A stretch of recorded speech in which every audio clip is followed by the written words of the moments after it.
Lately, I've noticed many people using these fold-up seats on the bleachers at stadium events.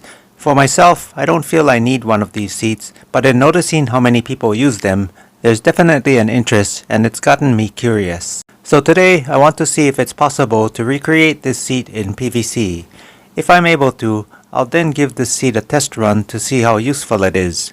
Stay tuned to see the results of my ergonomics experiment using PVC next.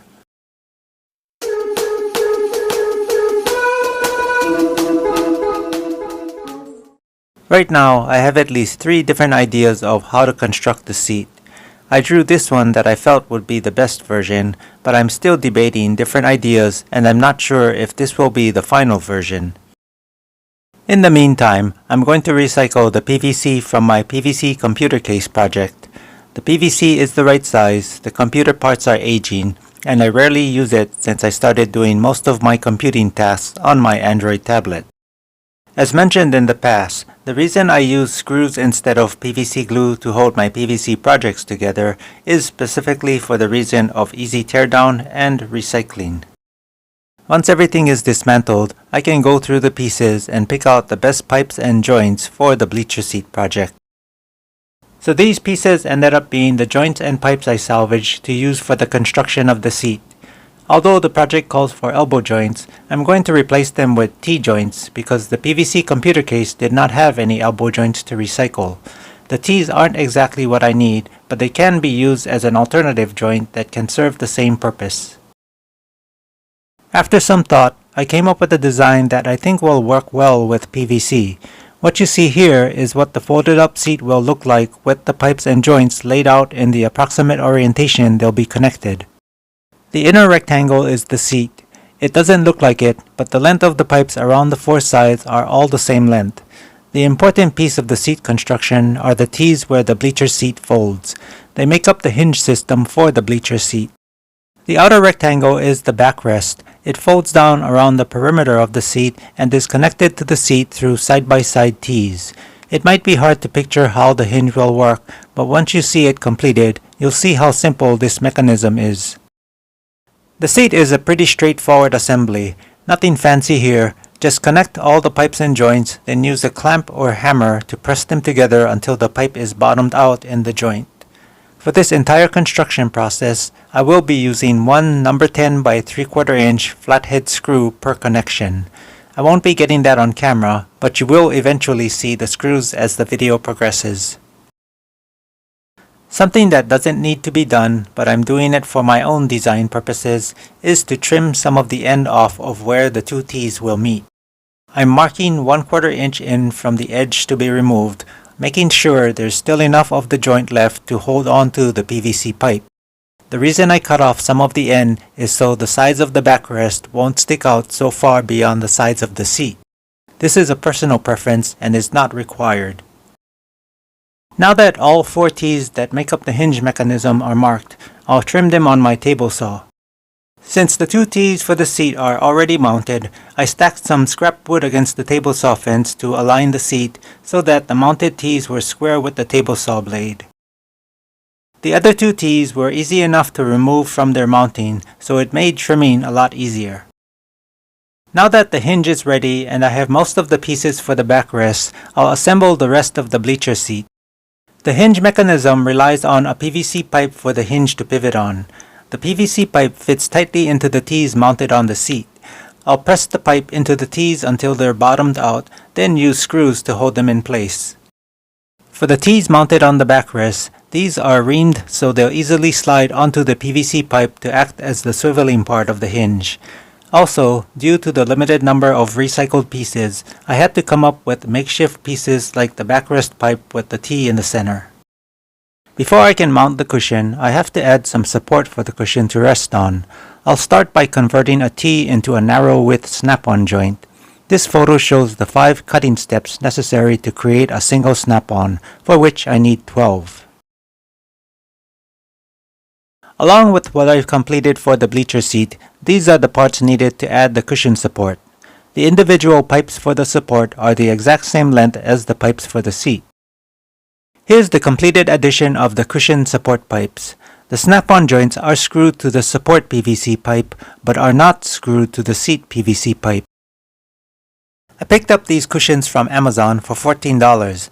I didn't look for anything special. My only requirement, as usual, was that it was inexpensive. I'm strapping the cushion around the support pipes. This isn't the best place for the strap to be, knowing it'll slowly be worn down from scraping the ground while the seat is in use. I'll have to find a way to protect the straps so they won't be damaged, but for now, I need the cushion in place so it can serve as a reference while I work on other parts of the bleacher seat, like the backrest panel and the recline support. To make the backrest, I'm using these thinner PVC pipes. Compared to the ones I always use on the left, they are about half the thickness. I'm going to start by cutting these pipes in half on my table saw. By cutting down one side of the pipe, flipping the pipe over and lining up what I'll guess is about the opposite side, I'll then make a cut down that side of the pipe to end up with two halves. I'll do the same with the second pipe and create a total of 4 halves. In measuring this out, it looked like I may need one more half, but I'll see if I can make these 4 pieces work. In this next step, I'm going to use a propane torch to heat the PVC pipe just enough to soften it so it can be flattened between 2 blocks of wood.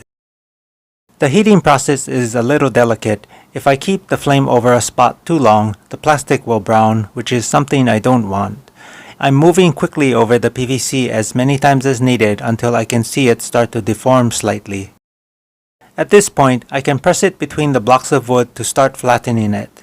I'll repeat the heating and pressing steps until the PVC is as flat as possible. I've found it's hard to get it completely flat, so I was okay with some waviness in the surface. After laying everything out on the backrest frame, I realized I do need another flattened strip of PVC, so made another one off camera. I feel like this is a pretty good distribution of the strips across the backrest, so I'll work on attaching these strips somehow in this position. I've marked lines on the PVC strips to indicate the center and both sides where the pipe runs underneath. I've also marked from 1 to 5 the order the strips were laid out on the backrest frame. I decided to bend the PVC so it can snap in place as it partially wraps around the backrest frame. I'll heat the PVC pipe until it begins to deform, then use a block of wood to create an approximately 120-degree bend around this pipe I'm using as a mold. If anything, the bend needs to be more than 90 degrees so the strip can snap over the backrest frame and hold itself in place without slipping off. Here's how each strip is mounted onto the backrest frame. The bends on each end of the strip have to be the correct distance apart to fit the frame snugly. If the fit is loose or tight, reheat one of the ends and adjust the bend as needed. I now have all the backrest strips attached. I still need to trim the ends of the strips off since some of them are pointed and sharp. I also need to secure the strips in place with some number 6 panhead screws.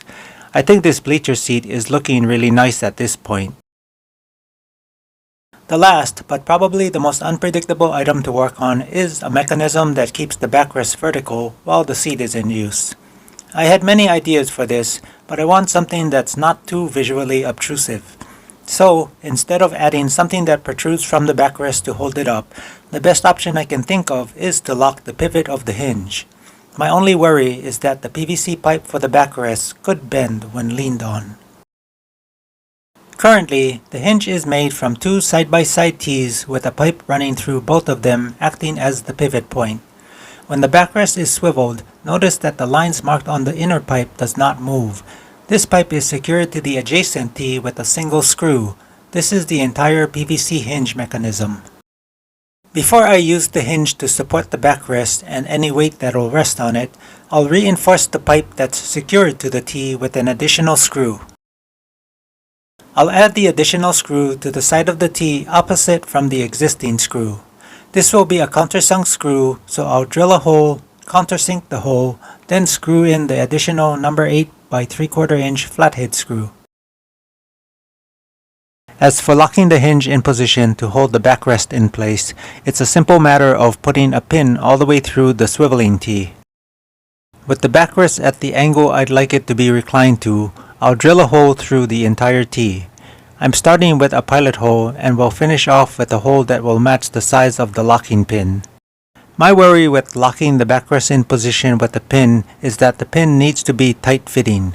If not, the angle the backrest is at if the pin is loose will change depending on how loose the pin is. So I tested the backrest and found the PVC is flexing in a number of places. Zooming in on the hinge with no weight on the backrest, the two adjacent T's and the locking pin start out in this position. As I lean back, the backrest post is bending slightly across its length. In this zoomed side-by-side of the hinge, the locking pin shows an obvious change in position between the start and weighted view. Many of the PVC parts are flexing, which is understandable and what I was afraid of. I could attempt to resolve the problems with the bending plastic, but it will require more PVC, screws, and work. Considering that I thought this project would be a simple one versus what it's starting to turn into, I'm changing course and going with the next best solution I came up with earlier in the build. Here are the parts I'm using for Plan B. The eyelet screws will screw into the seat, a cable will run up to a midpoint on the backrest and tie into it to support it. It's going to be a pretty simple assembly. There won't be much to explain, so I'm doing this section of the video without any narration.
This is the completed bleacher seat.